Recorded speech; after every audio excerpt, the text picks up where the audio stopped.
Nah, bukan yang rumah Diningrat yang di sini di Jejeran.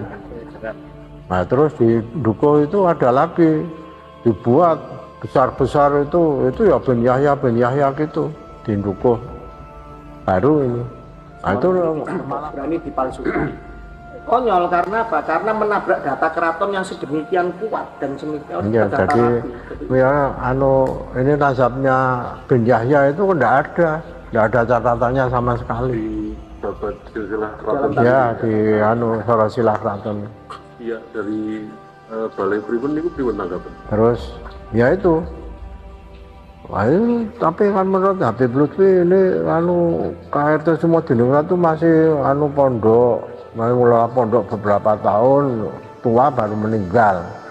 Jadi beda sekali dengan babat kita, babat Sepai ya. Tidak benar. Tapi mereka kayaknya AB gitu ya? Iya, diabaikan. Pokoknya ya harus itu namanya.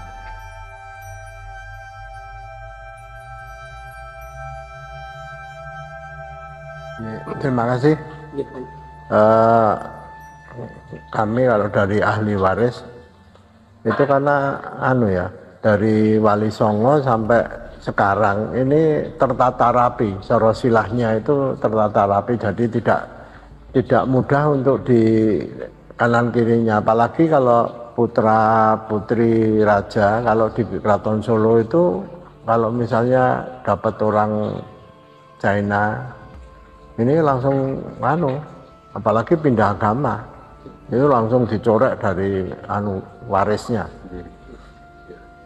Kalau di Jogja kalau pindah agama mesti tidak bisa masuk ke makam-makam kesultanan. Terus jadi nanti kalau misalnya dengan bangsa Arab yang masuk di keraton itu mungkin dari Ki Jurumertani, Ki Pemanahan, Ki Penjawi, mungkin itu ada jalurnya. Setelah itu sepertinya tidak ada. Jadi kami kemarin misalnya dengan adanya ini Hasan bin Yahya, jadi KRT Sumo Diningrat yang diakui oleh dari zaman itu tidak mungkin. Jadi KRT Sumo Diningrat itu adalah cucu HB1. Jadi bukan turun Arab murni ya. Jadi hal itu tidak akan mungkin. Apalagi terus ini dari Babat Mataram Ngayojokerto AB2 perang Sepai itu meninggalnya jadi itu 1 minggu setelah ada pemberontakan dari Inggris itu kan 10.000 pasukan Keraton Yogyakarta itu hampir berapa persen ya, 80% sekian itu meninggal di alun-alun utara karena terfokus di alun-alun utara, kemudian dibantai dari belakang, bisa masuk lewat mana ini sini beteng dijebol dengan dihantam meriam. Itu selain korbannya banyak, kemudian KRT Sumo Diningrat itu kan langsung selaku senopati ya, senopati agungnya, senopati pokok ini langsung merangkul AB2, Sri Sultan AB2 untuk kembali ke keraton dan diserahkan di Keputren. Kemudian beliaunya lari ke selatan dan di sebelah selatan Pasar Gading itu, jadi sebelah selatan Pelenggung Gading ketembak, tapi ditembaki tidak apa-apa. Kemudian Pangeran Plangwedono tahu bahwa ini harus pakai Mimes Kencono itu setelah ditembak, begitu ditembak jatuh langsung dipotong-potong itu. Atau terakhir masih bisa ngomong, terakhir dari salah satu kapten dari Inggris memenggal kepalanya untuk bukti bahwa keraton Yogyakarta sudah kalah. Bukan. Terus AB2 dibawa ke Semarang dan selanjutnya di Selon, dibuang ke Manado. Nah ini dulu katanya dari dari Habib Lutfi katanya masih bertokol di Semarang itu membuat pondok, meninggalnya itu meninggal tua gitu. Dan sekarang dimakamkan di dulu Desa Jati Kramat. Desa Jati Kramat. Jati Kramat. Kemudian Kiai Jati Kramat itu. Syekh Kramat Jati. Kramat Jati, Semarang. Yang sekarang yang kalau di Jogja itu Kanjeng Sumodiningrat itu aliasnya Macan Ngayogyakarta. Gitu ya. Tapi di sana jadi Singobarong. Nah ini loh. Kami itu dasarnya dari mana? Jadi kalau kita dari Babat, apalagi kemarin dulu pernah kami pentaskan, ya. Hanya satu tadi, yang siji nih. Oh iya. Nah terus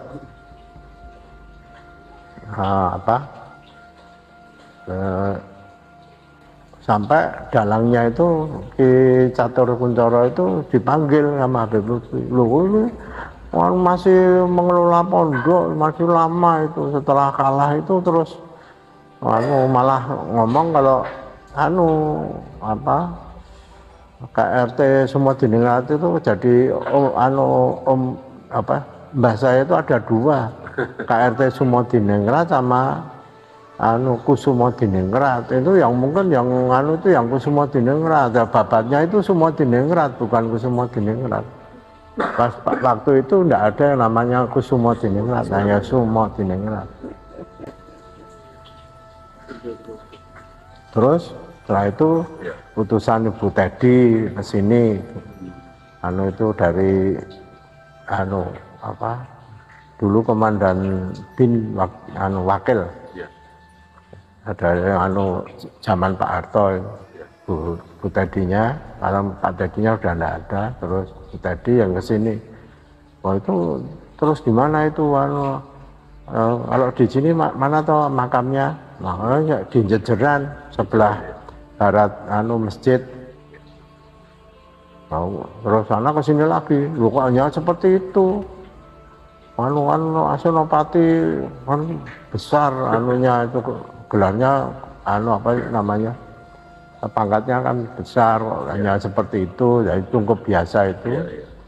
Terus saya ngomong, ya kalau Jogja itu sederhana gitu itu coba Sultan Agung, Nganyokrokusumo seperti apa. Terus tempatnya Bapak, tempatnya yang itu yang di Jogja. Nah itu kanan kiri aja udah beda, yang Kasultanan sama Kasultanan udah beda sekali. Yang di sini boleh dicat gitu. Kalau di keraton ini karena sudah makam tidak boleh seperti tempat orang hidup. Jadi tidak dicat, tidak dipelitur. Kiai Syekh Kramat Jati itu terus sekarang ganti Hasan bin Yahya atau KRT Sumodiningrat itu dulu itu memang sudah ada lama, tapi situ memang dikeramatkan. Orang kanan kirinya itu ngomong, kampung situ itu ngomong kalau ini karena tidak tahu namanya terus diganti karena jatinya di situ dikeramatkan ya. Di situ banyak pohon jati terus dinamakan Kiai Kramat Jati, Syekh Kramat Jati. Tapi aslinya memang bukan KRT Sumodiningrat berarti. Bukan, yang Sumodiningrat yang di sini di Jejeran. Nah terus di Dukuh itu ada lagi dibuat besar-besar itu ya bin Yahya gitu di Dukuh baru ini. Nah itu malah bapaknya enggak ada apa-apanya. Jadi diberi makam besar gitu ya. Tanah kosong biasa kan? Gua, ya situ memang makam. Oh gitu. Terus ngomong kalau ini sudah izin keraton, ini anu apa? Juru kencang kan enggak tahu karena juru kencangnya juga enggak minta surat perintah dari keraton. Iya, iya. Oh, kan. Tapi malah buat dua itu baru. Jadi mungkin di jalan gitu, mungkin agak loan gitu, terus dibangun makam besar-besar itu. Dipindahakan, tapi Luko. sebenarnya cuma nggak jelas makam siapa itu ya. Enggak ada bawahnya, hanya namanya aja. Nonton makam ini. Benar-benar makam itu. Terus Gunung Kidul juga gitu, itu ya bin Yahya. Yang di Ngapunten, kalau nggak salah ini yang di dekat Gua Pindul ya. Iya, Tiba-tiba ada makam. iya. Iya itu sama juga. Itu ya dibuat gitu. Sing teng Ngawen ini. Yang ngapain anu Kanjeng Ki Ageng Giring 3. Oke, yang tiga. Tapi katanya dipindahakan juga nih katanya. Di apa? Dipindahakan juga nih katanya. Oh enggak. Oh teng Lipat nih, Ngapunten. Lipat. Lipat opo Ngawen lah. Ngapunten. Yang lipat sing mriko. Nek anu Ki Ageng Giring mriko. Sebenarnya kalau dari investigasi kami sementara ini itu terindikasi bahwa Habib Lutfi bin Yahya ini secara nasabnya juga diragukan oleh Ba'alawi sendiri. Begitu Alawi juga meragukan nasabnya beliau karena disinyalir ada sekitar 7 nama yang ini tidak ada catatannya di Rabithah Alawiyah. Jadi Ba'alawinya sendiri ternyata rungkat batal sebagai cucu Nabi, dan ini juga ngaku Ba'alawi ternyata juga diragukan sama Ba'alawi sendiri. Jadi rungkat 2 kali sebenarnya Habib Lutfi ini. Ini kita harus ngomong apa adanya ya, terlepas beliau tokoh atau one team press atau apalah. Karena benar ya benar, salah ya salah. Kita harus mengacu kepada data yang benar, tidak peduli siapapun kan beliau. menyangkut keturunannya. Iya, keturunannya itu nanti kalau salah jalan malah repot. Betul. Jadi semacam itu. Nah, ini kemudian kita harus ditanya mana makam leluhurnya. Akhirnya ya seperti ini. Makam-makam baru ini di apa namanya disebut sebagai makam leluhur. Dan ini sebenarnya sebagai ketua Jatman Jamiah Toriko An-Nahdiyah, katanya kelompok ketua Toriko atau Sufi harusnya ya apa ya sebenarnya kalau ngaku Sufi seharusnya tidak berbohong masalah nasab leluhurnya. Kenapa sih kita harus memaksakan nasab leluhur? Kalau memang tidak nyambung ke Nabi Muhammad terus mau apa? Apakah harus jadi cucu Nabi Muhammad menjadi orang besar semacam itu? Nah ini sebenarnya kalau masalah ini sudah menjadi kajian sejarawan, kajian dari para budayawan, ini sudah jelas rungkatnya dan seharusnya punya rasa malu sebenarnya. Tetapi yang kita butuhkan adalah bagaimana secara resmi itu sebenarnya kan nun sewu, mohon izin Gusti. Sebenarnya kan republik ini kan didirikan di atas kedaulatan kerajaan Kesultanan Nusantara. Kalau kita harus jujur nih, ya, karena republik ini dulu tidak punya kedaulatan awalnya, ya tidak punya wilayah, tidak punya rakyat, semuanya kan milik kerajaan kesultanan pada dasarnya kan. Nah, seharusnya mengetahui bahwa owner yang sah sebenarnya dari sisi kesejarahan ya tentang masalah itu mencoba diperkosa oleh orang luar, imigran yang sebenarnya baru datang di Nusantara. Harusnya pemerintah NKRI sendiri juga turun tangan dan segera menengahi ini. Karena apa ini? Kalau sampai kemudian dibiarkan liar dan menjadi kemarahan publik, ini kan juga menjadi persoalan. Dipikir nanti keraton yang membuat goro-goro, padahal tidak. Padahal trah sudah demikian banyak, sudah demikian meluber kemana-mana, dan ini sekarang juga apa istilahnya pada gerah semua ini. Nah ini kita harus bagaimana? Nah, menurut saya sebagai pengageng di dalam keraton, saya harusnya segera bersikap dan bertindak. Nah, tetapi alhamdulillah kita sekarang bisa diterima sama adiknya Sultan langsung, ya kan begitu. Sehingga mungkin ini bisa mewakili suara trah yang resmi dari mana? Suara trah bukan suara keraton, suara trah resmi dari seluruh Ngayogyakarta Hadiningrat yang ini masif dibelokkan. Iya. Jadi ini saya kira persoalan ini tidak hanya keturunan bin Yahya atau Asegaf dan sebagainya ini, tapi kalau sudah ke Wali Songo ini kan dari pihak orang-orang Cina juga mengatakan itu turun Cina, turun Cina dan sebagainya. Ini karena misalnya Syarif Hidayatullah atau kalau sampai ke Kalijogo, ini salah besar. Kalijogo itu putra Adipati Tuban, jelas. Walaupun mungkin juga keturunan sebelumnya itu mungkin ya karena orang-orang Arab ya sudah lama di Nusantara ini. Tapi selama ini, selama ini pihak jenengan sebagai mewakilita Muslim itu punya sikap pribun mengenai sikap jenengan pribun. Ya kalau Keraton Jogja itu jelas, sorosilahnya itu jelas ditata sedemikian rupa. Jadi Keraton Jogja itu punya buku besar dari Kanjeng Nabi Adam sampai HB9. Nanti mungkin sebentar lagi terah HB10 ini juga akan dibuat. Jadi tidak mungkin luput ini sudah dari keturunan-keturunan. Kalau ada sorosilah yang melenceng itu mesti dari terah itu akan ya usul ini bukan ini tapi ini gitu. Artinya seperti yang sudah saya tulis di beberapa tulisan, memang berani menabrak data keraton ini seperti perbuatan yang konyol, tapi juga menggelikan dan tapi juga biadab. Karena biadabnya kenapa? Karena kok berani nasabnya orang, nasabnya leluhur Nusantara, nasabnya yang punya Nusantara berani dicangkok, berani dipalsukan. Konyol karena apa? Karena menabrak data keraton yang sedemikian kuat dan sedemikian ya, jadi ya ini nasabnya bin Yahya itu tidak ada catatannya sama sekali. Di babat silsilah keraton. Ya di sorosilah keraton.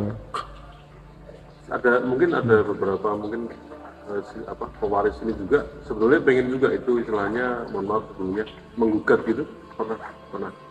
Nah itu yang kuasa, yang sultan. Oh, begitu, itu ya. Tanggung jawabnya, kewajibannya sultan. Kalau kita nunggu sultan bagaimana sikapnya nanti mungkin berembuk dengan para ulama keraton. Terus itu kan juga tidak gegabah kalau memang ada itu, tapi di sebelum ada Wali Songo dan sebagainya tidak tahu kita. Artinya tetap silsilah keraton itu jelas nasabnya. Iya. Memang tidak ada yang itu keturunan orang Arab ya. Ya. Jadi kemarin juga ada yang kesini, Gus siapa itu yang dari Banten itu? Ya Banten ya. Kiai Gus Abbas Buntet. Ya. Itu saya memanggil ada Kanjeng Kusumonegoro, ada Kanjeng siapa itu yang menangani masalah itu ternyata sudah pernah dibawa ke mana-mana. Ini kalau ada turunannya bin Yahya itu, itu tidak mau dia, kalau tidak dipakai. Betulnya kan hanya suruh menunjukkan gitu. Tapi ternyata untuk ya istilahnya label bin Yahya itu biar di mana-mana. Biar punya leluhur. Ini ngapunten selama perjalanan ini atau sebelum ada munculnya polemik ini, pernah mboten para habaib itu mungkin sowan memiliki sesama menemui terah? Belum. Tidak pernah ya? Belum. Sama sekali. Ya. Tidak mengusik-usik masalah terah atau apa gitu. Oke. Belum. Terus juga belum pernah juga istilahnya mungkin dari pihak terah ini atau silsilah ini mengkonfrontasi ke pihak Balawi untuk mengcross-check ini kok makamku dipalsui kan itu. Ya saya berembuk sama Bu Tedi itu. Oh.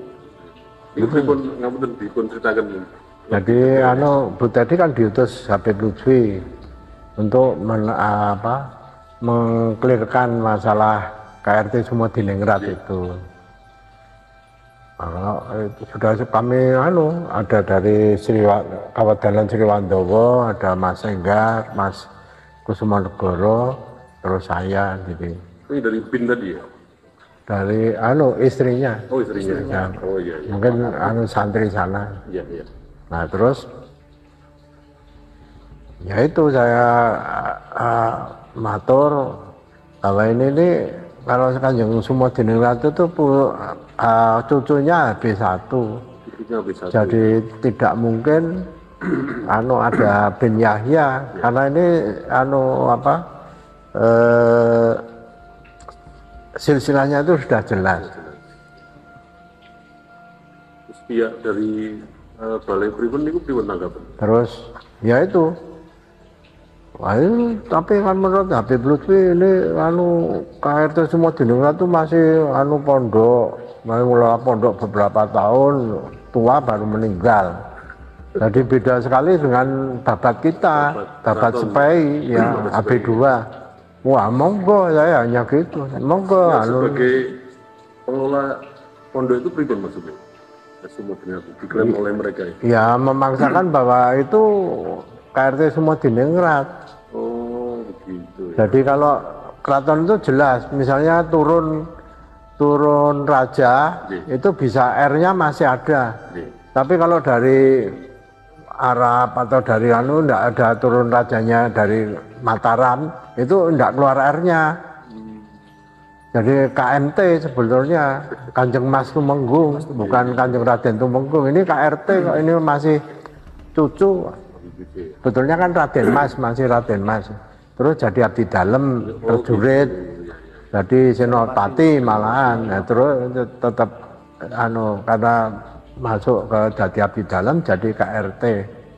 Kalau di Solo Raden Masnya masih misalnya KRMT, Kanjeng Raden Mas Tumenggung itu masih. Kalau di sini kalau turun raja KRT, kalau tidak dari orang tidak tahu sorosilanya tidak ada sorosilnya dari raja, salah satu raja itu tidak diperkenan untuk Raden. Pakai Radennya tidak boleh. Soalipun kemarin saya pernah baca itu ada seorang mahasiswi, kalau tidak salah UIN ya, itu membuat skripsi mengenai penelitian Sumodiningrat ini. Yeah. Nah, kalau skripsi itu kan harusnya ke sini ya penelitiannya. Betul. Nah, saya wawancara dulu lah. Tapi di dalam skripsi itu memang disebutkan bahwa Sumodiningrat ini itu awalnya Dari memang Habib. Pekalongan. Habib, seorang Habib yang merasa ceritanya gitu ya di skripsi itu, seorang Habib yang dia prihatin melihat penjajah di Jogja waktu itu. Nah, kalau dengar pun cerita di bom di situ ya, di Alun Utara ya. Di Beteng. Nah, Beteng Utara. Beteng itu. Tapi si dalam skripsi itu si Sumodiningrat ini nikah kali Putranya HB2. Ya. Kalau nikahnya sama putra HB2 memang betul. Oh gitu. Iya, betul. Tapi bukan dari bin Yahya loh ini. Nah, Ini cucunya. Jadi cucu sama cucu itu sebetulnya. Kawin dengan sepupu. Iya. Iya. Tapi skripsi itu ditulis dia itu asalnya memang dari Yaman. Skripsi S1 ini masih mungkin hanya sebagai studi tinjauan kasuistik. Tetapi kalau sudah bicara disertasi apalagi kalau S3 itu apa namanya? Ya, tapi harusnya jadi publish dong. Dan itu harusnya dikonfirmasi dengan pihak keraton karena gitu. Iya, karena itu anunya keraton kan. Artinya secara ilmiah biasanya batal sudah secara terus di manakib juga Gusti itu disebutkan bahwa si Sumodiningrat ini itu memang juga dari Balawi. Di manakib loh. Jadi gini, mereka kan selalu berpatokan dengan data internal, karangan keluarga sendiri. Itu. Tidak ada data eksternal yang menjelaskan. Bingung kok. Ini mahasiswa ini bisa caranya kerja ini kan. Kata saya paling nggak soal Harusnya. terahnya langsung ya, kados jenengan lah sih. Kalau memang Kanjeng Sumodiningrat itu dengan putra HB2 itu tidak berputra. Tidak punya keturunan. Jadi Jadi tidak punya keturunan terus nikah lagi dengan orang lain gitu. Tapi istilahnya garwo sama selir gitu loh. Yang menurunkan sekarang itu ya hanya dari selir itu. Nah ini kalau di beberapa tulisan itu kalau kita searching di Google itu ya KRT Sumodina itu ya dari Pak Alawi, diklaimnya gitu. Ya silakan gitu punya sejarah sendiri. Yang dimaksud Sumodiningrat di Jogja itu tidak ada sangkut pautnya dengan bin Yahya. Berarti ini Kasultanan itu pun bersikap tegas ya. Enggak. Udah lama ya? Udah lama. Buatan tidak mengakui bahwa mereka itu pengakuan mereka itu benar menurut Kesultanan ini. Tidak benar. Tidak benar. Tapi mereka kayaknya abai gitu ya? Iya, diabaikan. Pokoknya ya harus itu namanya. Tapi kan Sorosila kita tidak ada catatan itu. Itu bahaya itu kalau susukan begitu. Kanjeng Pangeran Diponegoro sudah bikin Yahya. Nah itu Pangeran Diponegoro itu putranya AB3. Putra laki, harus laki. Putra sulung AB3 dari garwa selir. Kalau Ampeyan. Pangeran Yahya berarti AB3, AB2, AB1 berarti bin Yahya dong. Pokoknya enggak, jauh banget enggak ada. Wah ini ngawur. Ini